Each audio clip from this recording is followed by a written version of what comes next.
Hello everyone and welcome to this special episode on Startup Central as we celebrate International Women's Day.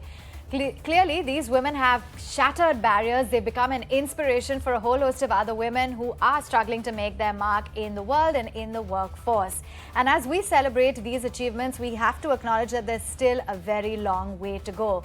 But nonetheless, these women stand as a symbol of powerful leadership and resilience. My first guest today is the Glam Group founder and board member, Naiiya Saggi. Thank you so much for taking time out and being with us. And yes, we've made many strides when it comes to women in the workforce and in the startup ecosystem. But if I'm looking at data and numbers, the representation still remains very low. Only about 35% employees in startups are women. Why do you think that is if we're just looking at where India stands when it comes to women? So first of all, thanks for having me, Avanne. It's a pleasure to represent, I think, the voice of women on this forum, but also, I think, to talk about what's happening in the ecosystem in general. If you really look at it, we actually have a massive opportunity as India because 43% of people graduating from STEM courses are actually women. We have one of the highest inputs and also outcomes from education in STEM. And it's very, very in fact, very gender balanced, right, compared to any other country.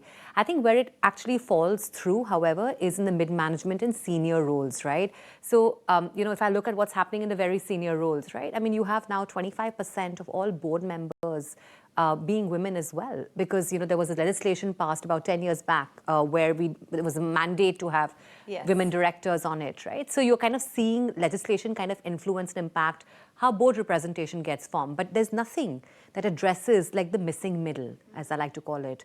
And the reason for that we know already, right? I mean, maternity takes a big toll, and the burden of it is directly on women in particular. Number two, there's, you can't be what you can't see. And I think what we're seeing right now play out is that if you talk to women, you ask them to name entrepreneurs at scale in India, or you ask anybody, right? They'll name largely male entrepreneurs. There are very few female entrepreneurs that still come to mind, that still are the role model, the aspiration for women from STEM to really aspire to, right? So I think it's a story of two things, right? The support infrastructure not being in place for women to really, have their journey of maternity play out. And number two, very, very few role models still playing out in the public domain and playing out in public narrative that people can aspire to say, okay, that can be me. And that journey is there. Yeah, it's interesting that you bring that up because I was also at this other panel discussion where they were talking about the mindset as well playing a big role. Yeah. For instance, when it comes to a lot of corporates or big MNCs, if they're going to have the mindset that, oh, if she's pregnant, I'm not going to, hire someone like that. Or if the mindset is going to be, I don't think she should work if she has a baby, a lot of that also needs to change, you think? I mean, absolutely. I'm pregnant right now, right? This is my second pregnancy, and talking about my first, Congrats, thank you. And my first journey of pregnancy. I mean, I went through so much self-doubt as well, and it wasn't because of anything else. It was just, I think, the conditioning we're all sort of going through as women when we're, when you're sort of building businesses and you kind of go into like IC meetings, you don't see women on the other side, right? So you go in very hesitant to. Whether the person on the other side will even understand your point of view or the journey you're going through.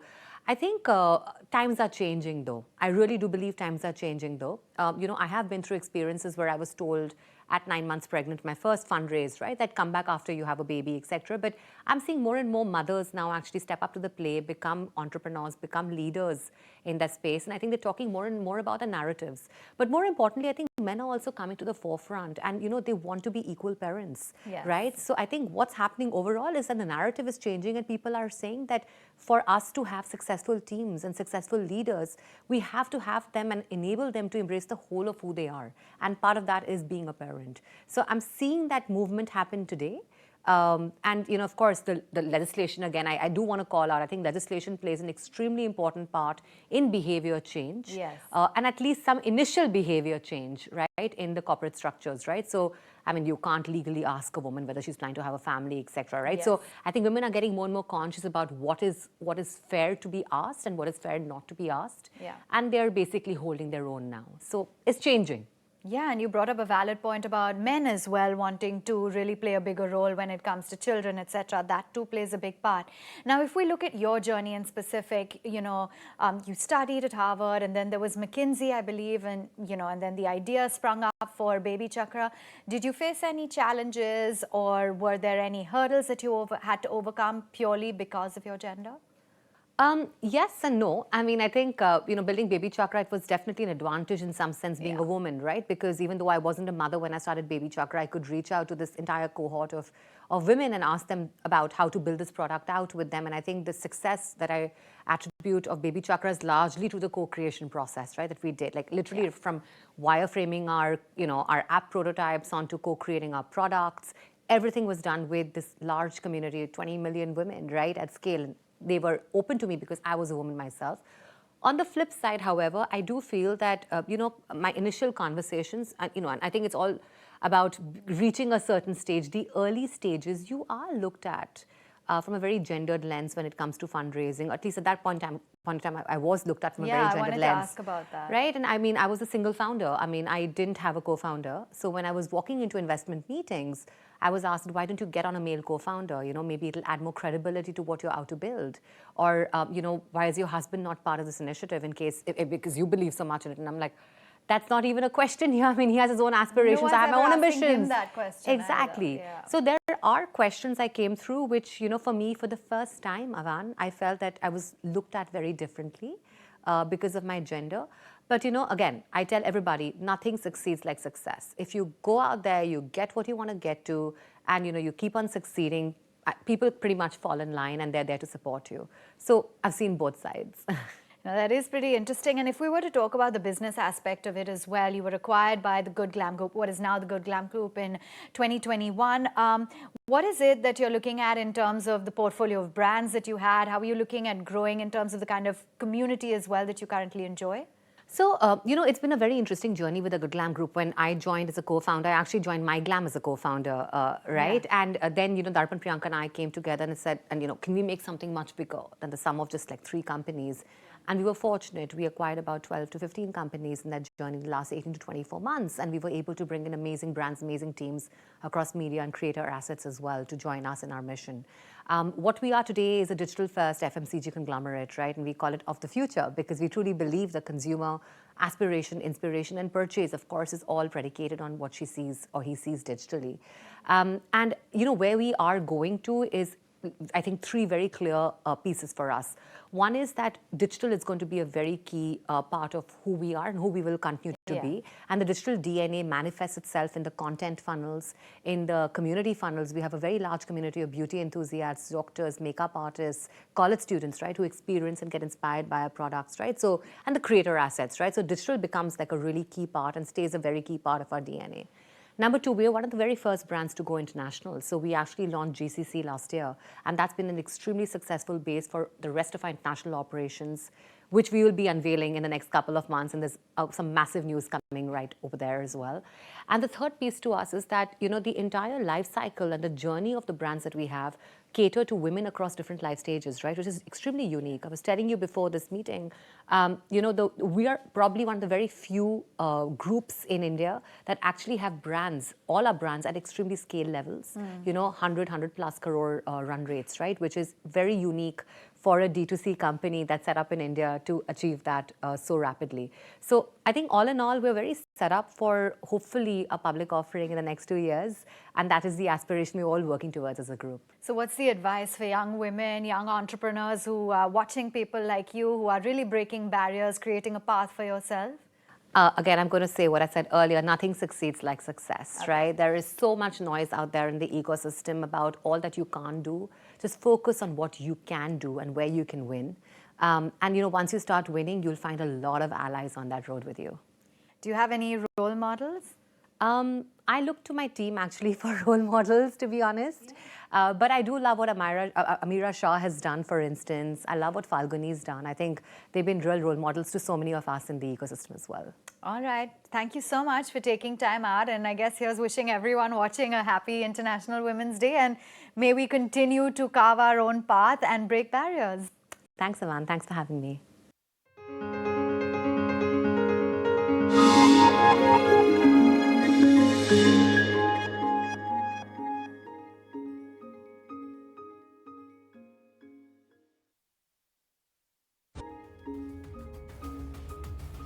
All right, now joining me on the show is Anju Shrivastav, the founder and CEO at Wingreens Farms, which is the maker of chips, dips, sauces, and healthy snacks. They've also acquired companies like Raw Pressery, as well as Monsoon Harvest, and many more.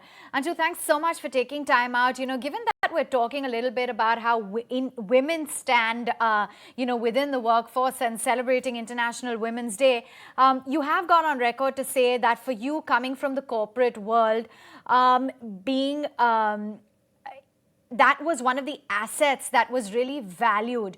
Do you think that there were maybe more challenges for you as a woman to really break into this world? It seemed like there would be, because the area that we work in is a very conservative area. It is in Haryana, and the women who work on the farm and who are there actually were always in Ghungats, and so women were not taken as people that farmers could relate to easily. But once we discussed about what the farmers can gain through the kind of endeavors that we were planning, they were actually very open, very, very, sort of encouraging and cooperative. And what was fantastic is that even the women came forward, and, lots of interesting examples that happened. Like, we started working in around 2009 on in this area in the farm, and at that time girls were married at the age of 7 and 9. The boys were married at the age of 11 and around 11. What is crazy is now, with at least the families we work with, the girls are going to school, the farmers are clear they're going to send them to college also. Not only that, now we're almost, 22, 23 years down, sorry, 12, 13 years down the line, our farmer's wife also became a panchayat sarpanch in the village. So a lot of advancement that's taken place in that area.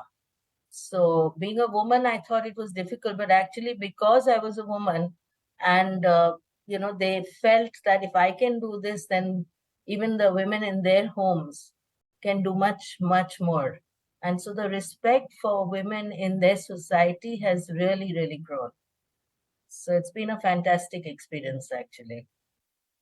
And you've got on board, Anju, some very marquee investors, the likes of Sequoia, etc. What was those conversations like, really sitting across the table with men in suits to negotiate, etc.? Were there any adversities that you faced at the time?